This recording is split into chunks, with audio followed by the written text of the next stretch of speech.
ಅಮ್ಮನ ಬಗ್ಗೆ ಮಾತ್ರ ಮಾತಾಡ್ತಿದ್ವಿ. ಅಪ್ಪನಿಗೆ ಏನಾದ್ರು ನಮ್ಮ ಇಂಟರ್ವ್ಯೂ ಮೂಲಕ ಹೇಳೋದಾದ್ರೆ? ಅವ್ರಿಗೇನು ಹೇಳಿ, ಥ್ಯಾಂಕ್ಸ್ ಎಲ್ಲ ಹೇಳಿದ್ರೆ ಅಪ್ಪ ಅಮ್ಮಂಗೆ ತುಂಬ ಚಿಕ್ಕದು ಅನ್ಸುತ್ತೆ. ಸೊ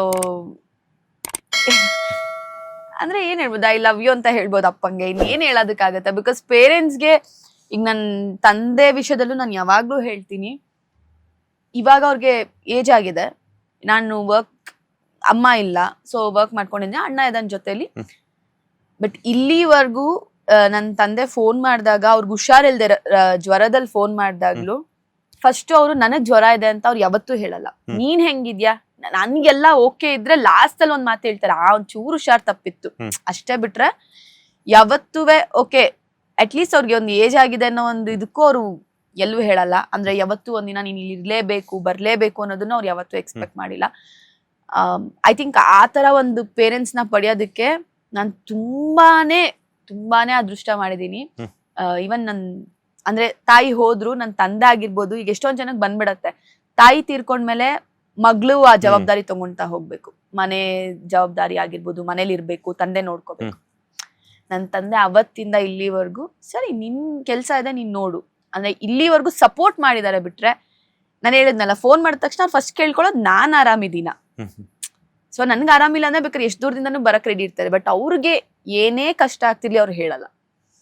ಸೊ ಯಾವತ್ತೂ ಎಕ್ಸ್ಪೆಕ್ಟ್ ಮಾಡಿಲ್ಲ ನಾನು ಹೋಗಿ ಅವ್ರ ಜೊತೆ ಇರ್ಬೇಕು, ಅವ್ರನ್ನ ನೋಡ್ಕೊಬೇಕು ಅಂತ ಅಂದ್ಬಿಟ್ಟು. ಅದ್ ನಮ್ ಕರ್ತವ್ಯ, ನಾವು ಮಾಡ್ಬೇಕಷ್ಟೇ. ಬಟ್ ಅಗೈನ್ ಎಲ್ಲಾ ವಿಷಯದಲ್ಲೂ ತುಂಬಾ ಅದೃಷ್ಟ ಮಾಡಿದೀನಿ. ನನ್ನ ತಂದೆಗೂ ಏನ್ ಹೇಳೋದಕ್ಕಾಗತ್ತೆ, ಥ್ಯಾಂಕ್ಸ್ ಹೇಳಕ್ಕಾಗಲ್ಲ. ಅವ್ರು ನಂಗೆ ಸಿಕ್ಕಿರೋದಕ್ಕೆ ಅದೃಷ್ಟ ಅಂತ ಹೇಳ್ಬೋದು ಅಷ್ಟೇ, ಅಂತ ತಂದೆ ಸಿಕ್ಕಿರೋದಕ್ಕೆ. ಅಣ್ಣನ ಬಗ್ಗೆ ಎಲ್ಲ, ಅಣ್ಣನ ಜೊತೆ ಯಾವತ್ತಾದ್ರೂ ಫೈಟಿಂಗ್ ಅದು ಇದು? ಹಾ, ಚಿಕ್ಕ ವಯಸ್ಸಲ್ಲಿ ಮಾಡ್ತಿದ್ವಿ. ಅಣ್ಣ ನಾನು ತುಂಬಾ ಕಿತ್ತಾಡ್ತಾ ಇದ್ವಿ. ತುಂಬಾ ಅಂದ್ರೆ ಹೊಡೆದಾಟ. 2 years ಡಿಫ್ರೆನ್ಸ್ ಅಷ್ಟೇ. ಅವನು ನಂಗೆ ಹೊಡಿತಿದ್ದ, ನಾನು ಅವನಿಗೆಲ್ಲ ಮಾಡ್ತಾ ಇದ್ವಿ. ಬಟ್ ಅಗೈನ್ ಅದೊಂದು ಚೇಂಜ್ ಬರುತ್ತಲ್ಲ ಲೈಫಲ್ಲಿ. ಅಮ್ಮ ಅದೊಂದು ಎಷ್ಟು ನೀಟಾಗಿ ಗೊತ್ತಾಗುತ್ತೆ, ಎಲ್ರಿಗೂ ಈ ಎಕ್ಸ್ಪೀರಿಯನ್ಸ್ ಆಗಿರಲ್ಲ. ನಮಗೆ ನಮ್ಮ ಲೈಫಲ್ಲಿ ಆದಾಗ ಎಕ್ಸ್ಪೀರಿಯನ್ಸ್ ಅಷ್ಟೇ. ನಮ್ಮಮ್ಮ ಇರೋ ತನಕನೂ ಅವ್ನಿರೋ ಬಿಹೇವಿಯರ್ ಒಂದಿತ್ತು, ಅಣ್ಣ ಇರೋ ಬಿಹೇವಿಯರ್ ಒಂದಿತ್ತು. ಅಂದ್ರೆ ಲೈಕ್ ಮಕ್ಳು ತರ ಆಟ ಆಡ್ತಿದ್ವಿ, ಕಿತ್ತಾಡ್ಕೊಂತಿದ್ವಿ, ದೊಡ್ಡವರಾದ್ರೂ ಕಿತ್ತಾಡ್ತಿದ್ವಿ, ಜಗಳ ಮಾಡ್ಕೊಂತಿದ್ವಿ. ಬಟ್ ನನ್ನ ಅಮ್ಮ ಹೋದಾಗ್ಲಿಂದ ಇಲ್ಲಿವರೆಗೂ ನನ್ನ ಅಣ್ಣ ಒಂದು ದಿನನೂ ಅಂದ್ರೆ ಆ ಕಿತ್ತಾಟ ಅನ್ನೋದೇ ಹೊರಟೋಯ್ತು. ಕೇರಿಂಗ್ ಅಂದ್ರೆ ಜವಾಬ್ದಾರಿ ಆ ಒಂದ್ ಇದಕ್ ಬಂದ್ಬಿಟ್ಟ, ಝೋನ್ಗ್ ಬಂದ್ಬಿಟ್ಟ. ನನ್ಗೆ ಒಂದ್ಸಲ ಶಾಕ್ ಆಯ್ತು, ಅಂದ್ರೆ ನನ್ನ ಅಣ್ಣನ ಇದು ಅಂತ. ಅಂದ್ರೆ ನಂಗೆ ರಿಯಲೈಸ್ ಆಗ್ತದೆ, ಬಟ್ ಇವಾಗ ರಿಯಲೈಸ್ ಆಗತ್ತೆ ನಮ್ಗೆ.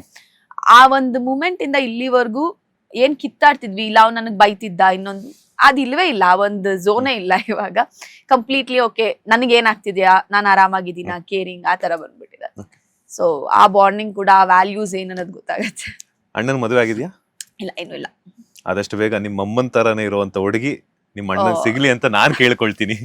ಯಾಕಂದ್ರೆ ಮತ್ತೆ ನಿಮ್ ತಾಯಿ ಪ್ರೀತಿ ಸಿಗ್ಬೇಕು, ಅವ್ರಿಗೂ ಕೂಡ ಅವ್ರು ಬರುವಂತ ವೈಫ್ ಅಲ್ಲಿ ಅವ್ರ ತಾಯಿ ಪ್ರೀತಿ ಕಂಡ್ಕೊಳ್ಳಿ ಅಂತ.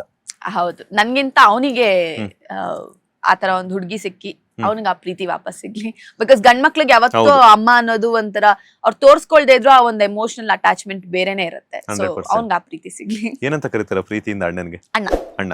ಅವ್ರು ನಿಮ್ಗೆ? ಪುಟ್ಟಿ.